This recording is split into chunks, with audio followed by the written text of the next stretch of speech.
talked with or seen a lot of you before. But again, Jason Rittenberg, Vice President at SSTI. One of the hats that I wear at our organization is doing the coordination and a lot of the lead work with our Innovation Advocacy Council.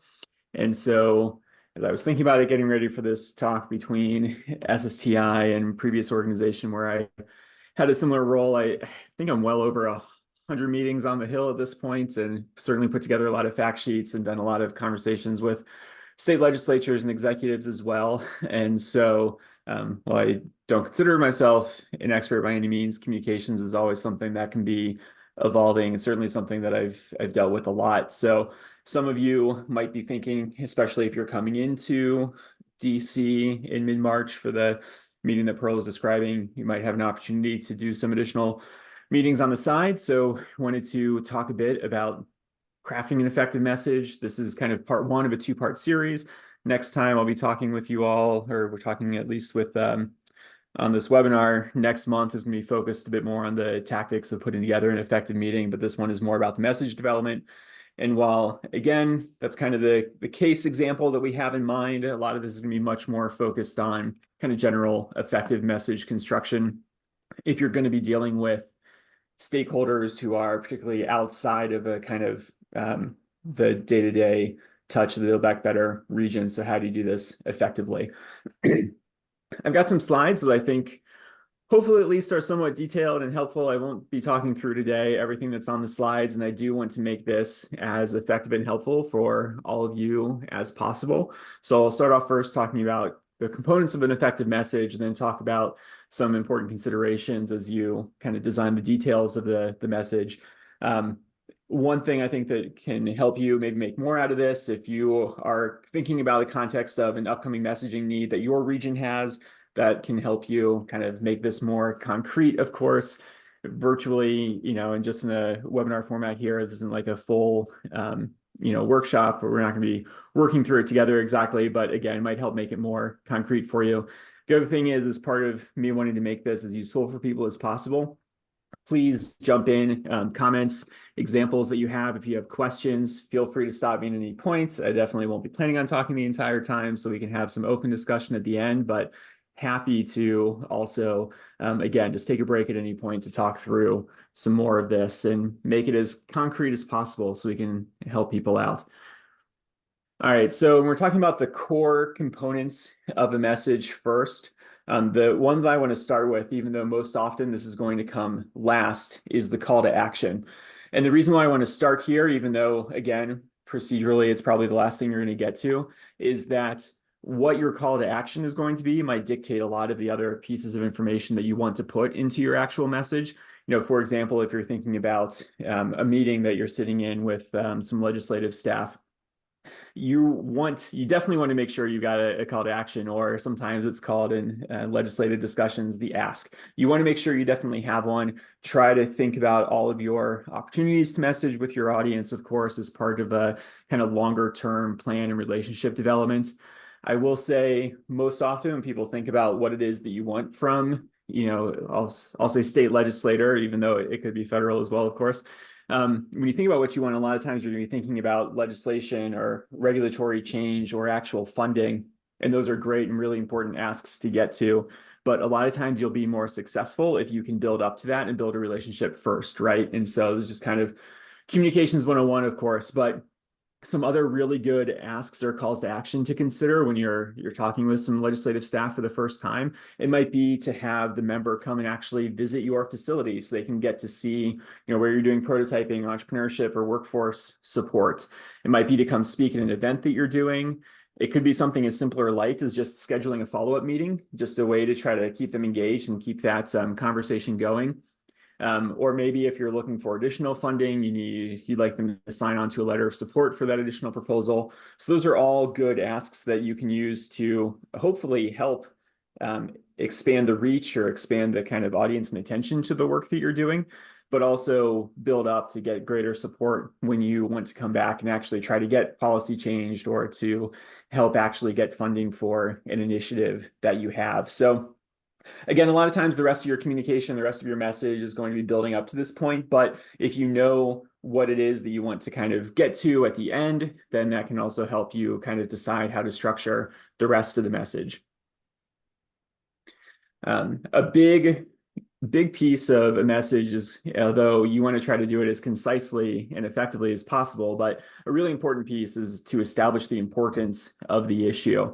And one thing that you'll see me say repeatedly on the slides, and I'll reiterate, multiple times through my comments here, is you want to try to make sure that you're connecting this to the audience as much as possible. All of your information, you want to try to connect to the audience as much as possible. So when you're thinking about the purpose of the piece of messaging that you're creating, you want to clarify the significance of the topic and of the issue for your audience.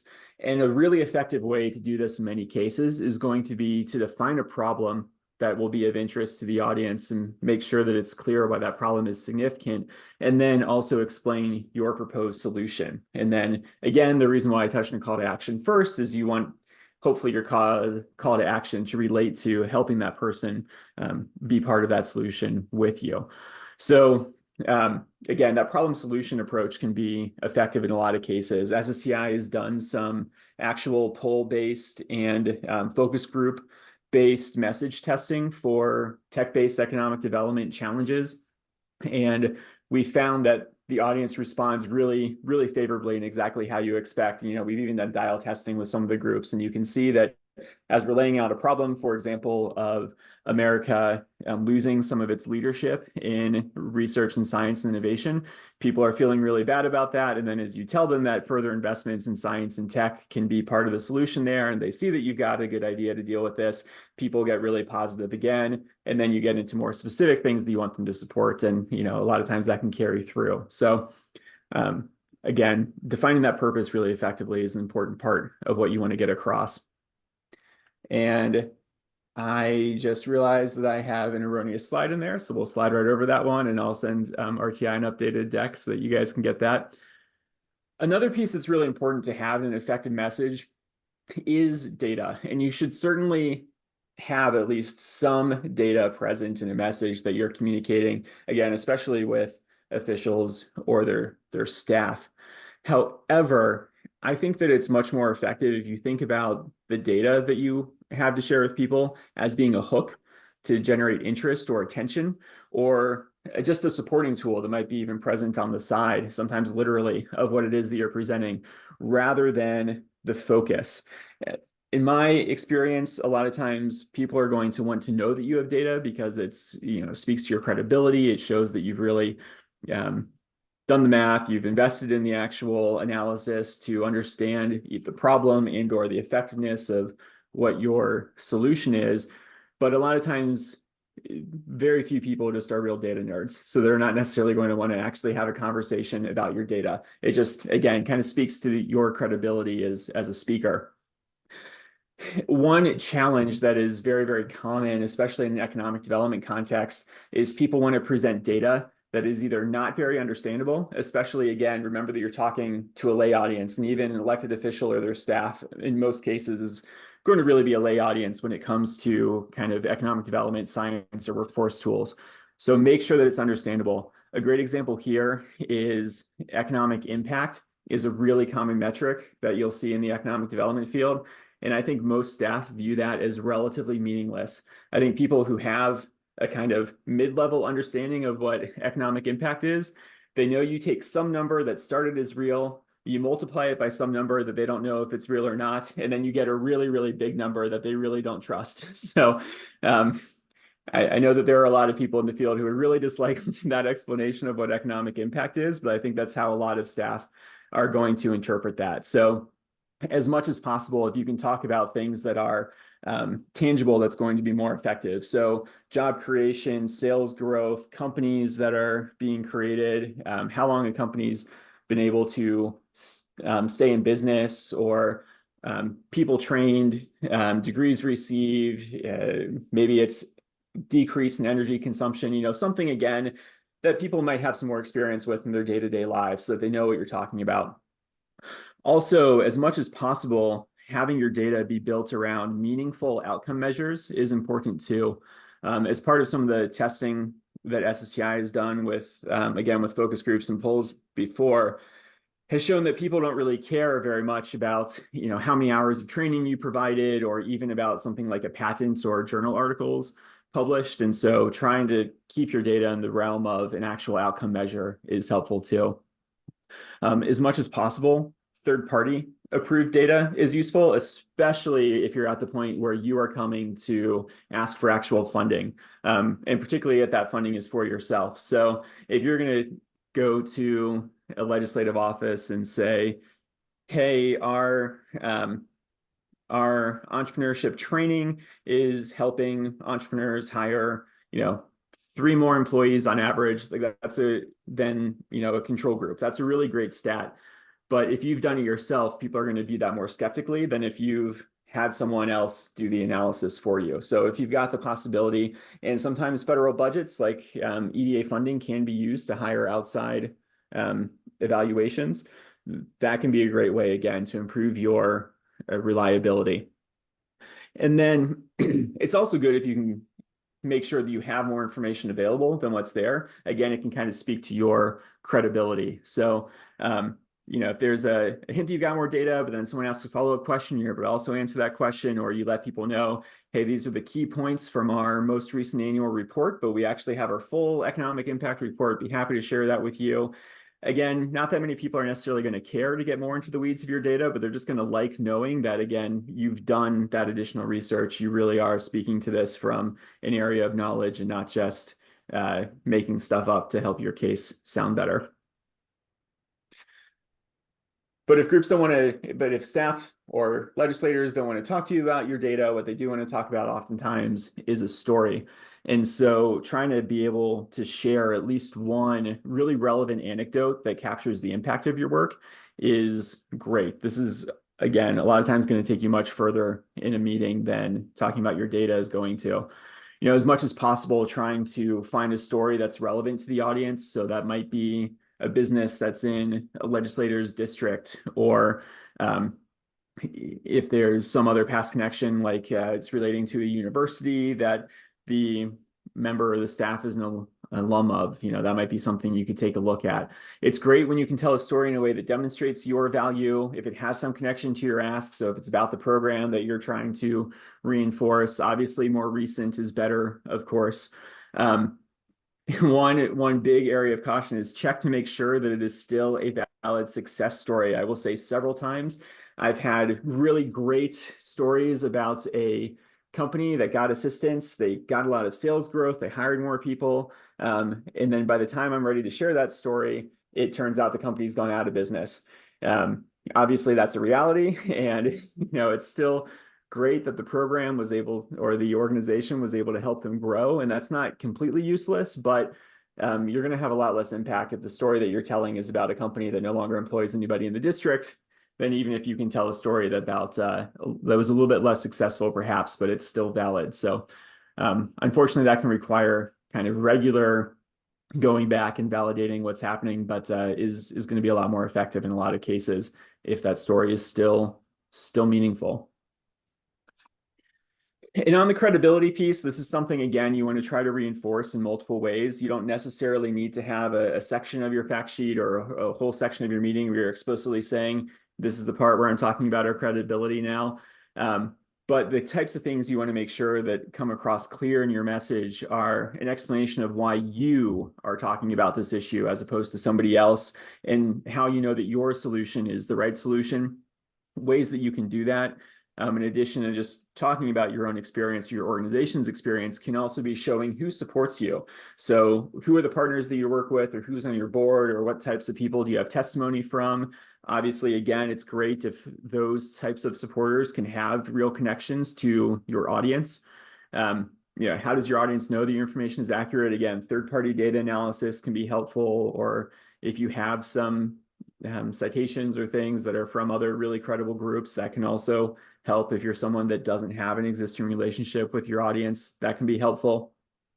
Your credibility might vary based on the audience. So that's something that can be kind of tricky to consider at times, but not every group is going to speak equally effectively to every audience, right? And so, as an example of this, it might be really helpful for if you're speaking to, I'll just speak in stereotypes here, but if you're talking about the typical kind of pro-business conservative audience, having the testimonials from your co-investors, for example, might be more effective than if it's coming just from the entrepreneurs, or if you have, university professors who are speaking to your program's behalf. So thinking about who you're having speak for your organization, or who you're using to kind of bolster your credibility, might be audience dependent as well. Let me take a pause there before I talk about some of the other considerations, and just see in terms of the message construction pieces, if there were any questions or comments or examples that people wanted to share.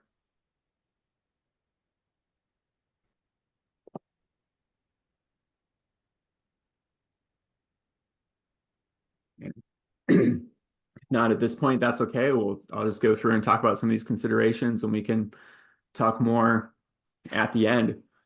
So length, and obviously this is going to be dependent a bit on the type of communication you're having, but being ready to express those points that I mentioned earlier as succinctly as possible is really helpful. Even, in a legislative meeting, I've had them be as short, still be effective, but have them be as short before as 15 minutes. And so can you get across all of those elements that I just said in a really strong way in that length of time?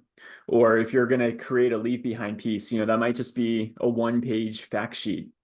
And so can you explain all of that effectively in just 1 page? So don't think about that short text as the entire conversation that you need to have. I know we all have a lot more to say than just the couple hundred words that you can get into a really short physical space.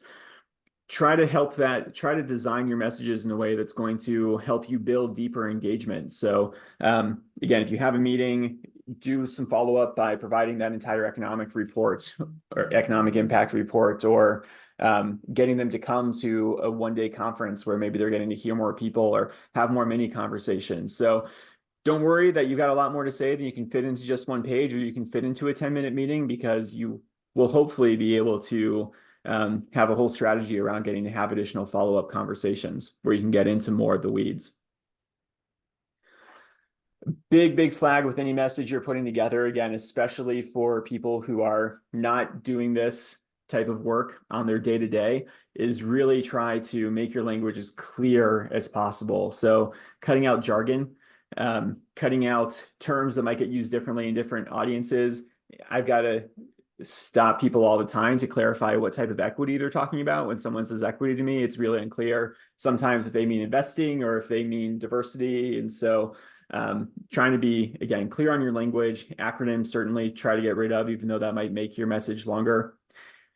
Try to be as interesting and engaging as possible. A really good way to do this, and I mean this sincerely, if you're creating a fact sheet or if you're working on your elevator pitch, run it past your spouse or your parents or your kids and see if they understand it, and see if their eyes are completely glazed over within 30 seconds, or they need to stop you 10 times to find out what you mean.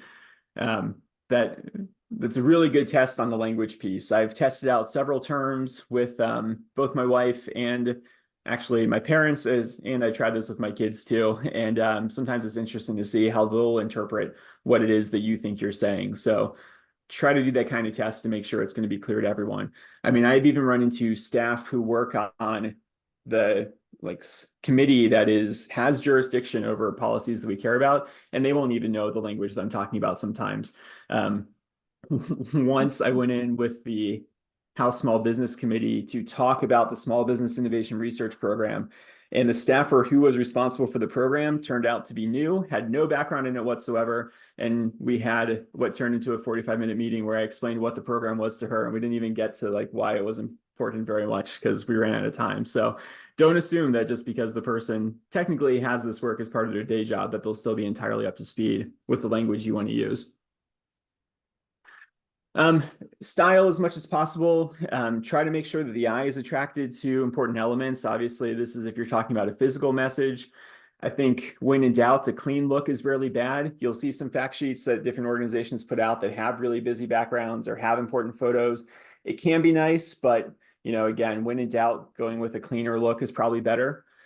And in some ways, I think your style can actually align with your credibility. If you are at the point in your relationship where you're going to talk about funding, and let's say your message is that, we really need this funding or we can't keep the lights on for this successful program, and then you're handing the person a Padfolio with your fact sheets and a really nicely designed annual report, and it looks like you spent tens of thousands of dollars on communications consultant, that might actually be kind of undermining the point that you're trying to make.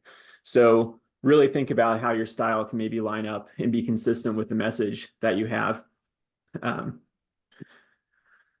And again, I've said it multiple times, but trying to make it as targeted as possible. You really want your message to connect as much as possible to your audience in terms of their interests, in terms of their background knowledge, and in terms of what their goals are.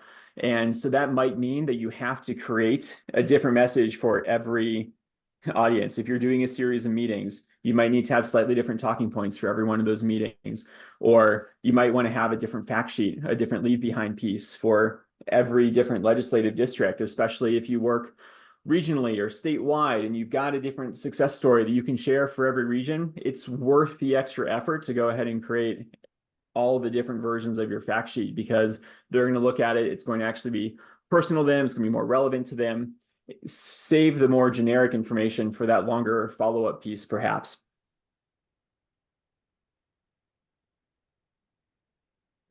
Be accurate.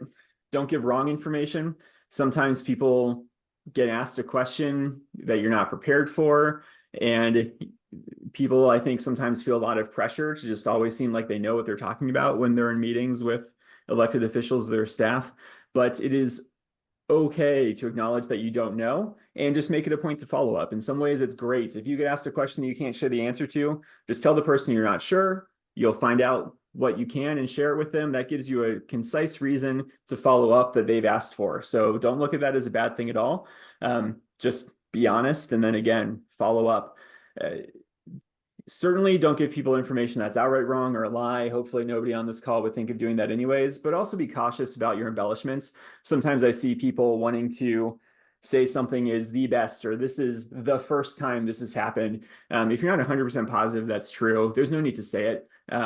Just saying that it's incredibly important or impactful to your region can often be good enough. Don't get so caught up in trying to sell what you're doing that you end up providing information that is not true even around the edges. That's going to be a problem in the long term if you develop a reputation for doing that. And unfortunately, it's extremely common with a lot of political discourse. People put out information all the time that I really have to question if what they're saying is actually accurate. Or we'll get asked to sign on to letters to Congress or letters to legislatures at the state level that I'll have multiple factual concerns with different things in the letters, and it makes us not want to sign on to it. So again, don't overstate your case and your enthusiasm. And then final point that I have is just be ready for follow-ups. Again, like I was mentioning with the call to action, you want to think about everything that you have to say in the context of how it's going to help you build up a longer term relationship, how it's part of a broader communication strategy. So go into your meeting, go into your first outreach to that office, knowing what you're going to do, whether or not they respond to your initial request for information. Think about how you can get them more information, how you can reiterate that call to action, and how you're going to give them something new to do when they do follow up. Again, a really common sequence might be that you ask for a meeting, you have that meeting, you leave behind a one-pager, you follow up with more detailed information. But you want to make sure that that fits what it is that you actually need from the message and from the communication. Just be ready for that so it's easy for you to execute. If you kind of wait and see how the conversation goes, you just might end up being caught by other deadlines and not doing an effective job, and ended up kind of losing the opportunity that you've put in front of yourself just because you waited until the end to think it through. So, and that is what I wanted to make sure I got across in terms of what I think are important points to think about with message construction as you're getting ready to talk to, especially political stakeholders. And from here, we'd just love to know what kind of questions people have, or if you've got comments or examples you want to share from your own experience. I know a lot of you have done this kind of work in the past too, so would love to hear what you guys have found to be effective, or your own advice that you have for others. Again, this is recorded, so it'll still be captured and shared back with your peers. So it's great to add on now.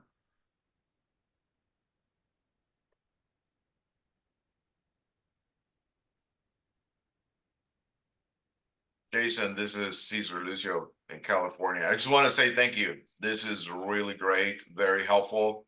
It really aligns with our strategy here at the foundation. We just had a similar meeting yesterday